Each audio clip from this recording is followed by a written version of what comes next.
नमस्कार। इन खबर में आपका स्वागत है। इंस्टाग्राम पे बॉयज़ लॉकर रूम और गर्ल्स लॉकर रूम को लेकर के सोशल मीडिया पे बहस चल रही है। ये दोनों ग्रुप इस बात को तो बयां कर ही रहे हैं कि किस तरीके से नाबालिग लड़के लड़कियों की मानसिकता प्रदूषित हो रही है। साथ में ये भी इस ग्रुप से खुलासा हुआ है कि इनको ऑपरेट करने का अंदाज एकदम अलग था और उसी अंदाज की वजह से ही इन सारी बातों का खुलासा भी हुआ। दरअसल इस ग्रुप में अभी तक जो जानकारी मिल रही है, ख़ास तौर से बॉयज़ लॉकर रूम के बारे में, कि 27 लड़के जुड़े हुए हैं, जिसमें से अधिकांश नाबालिग है। एक लड़का जो इस साल 12वीं का एग्ज़ाम दिया है और अब वो कॉलेज में जाएगा, वो बालिग है, इसलिए हम उसका अब नाम बता रहे हैं, हारिस खान। वो सामने आया है और अपने आप को विसिल ब्लोअर होने का दावा कर रहा है। उसके मुताबिक हुआ ये था कि इस ग्रुप में कुछ लड़के एक दूसरे को जानते थे और कुछ लड़के एकदम नहीं जानते थे। उनको रैंडमली इसमें जोड़ा जाता था। तो हुआ ये कि एक लड़के को रैंडमली इसमें जोड़ा गया जो दक्षिणी दिल्ली के 4 नामी स्कूलों से ताल्लुक़ रखता है, उसी में से किसी एक स्कूल से। तो उसने देखा कि उसकी एक गर्लफ्रेंड का इसमें पिक डला हुआ है और जिस पे भद्दी टिप्पणियाँ भी है। फिर उसने हारिस खान और उस अपने गर्लफ्रेंड से कांटेक्ट किया, उनको इसके बारे में बताया। फिर इसी आधार पे उस लड़की को वहाँ का स्क्रीनशॉट मिला था, जिसने सबसे पहले सोशल मीडिया पे उसे ट्वीट करके पूरे समाज को, पब्लिक को इसकी जानकारी दी थी। फिर जैसा कि हारिस का कहना यह है कि उसने जो है इसके जवाब में एक और ग्रुप बनाया और उसमें उन भुक्तभोगी पीड़ित लड़कियों को जोड़ा जिनके बारे में उस ग्रुप में बातचीत की जा रही थी और फिर इसने मुहिम शुरू की।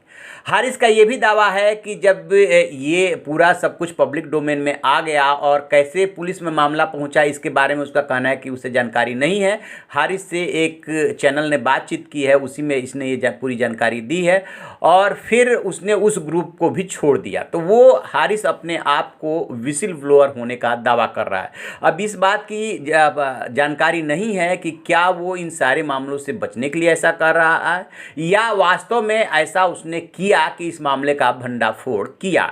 यदि वो लड़का नहीं जुड़ा होता, जो रैंडमली जोड़ा गया था, जो ग्रुप से एकदम अनजान था, तो फिर ये कहानी न जाने कब तक चलती रहती, कब तक ऐसे पिक, मॉर्फ फोटो वगैरह उसमें डाले जाते रहते और भद्दी टिप्पणियाँ की जाती रहती।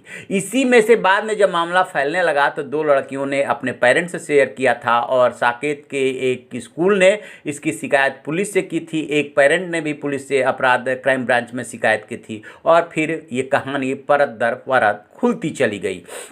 अभी इसका खुलासा होना बाकी है कि जो गर्ल्स लॉकर रूम चल रहा था इंस्टाग्राम पे, वो इसी से ताल्लुक़ रख रहा है जिस दूसरे ग्रुप की हारिस बात कर रहा है कि उसने उसमें पीड़ित 10-12 लड़कियों को जोड़ा था, या वो अलग से चल रहा था, पहले से चल रहा था, इससे उसका कोई मतलब नहीं है। ये सारी चीज़ों पे अभी तक दिल्ली पुलिस ने जो जानकारी जुटाई है उसमें से उस 15 लड़कों से पूछताछ कर चुकी है। बहुत कम लड़के इसमें बालिग हैं, ज़्यादातर नाबालिग हैं।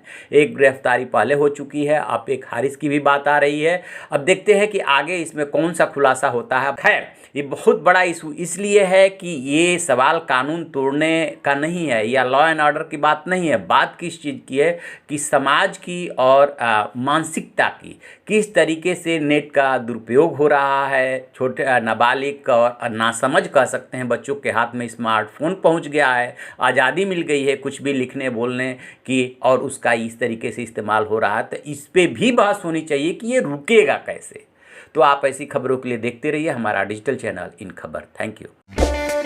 इन खबर चैनल को सब्सक्राइब करें और बेल आइकन दबाना ना भूलें।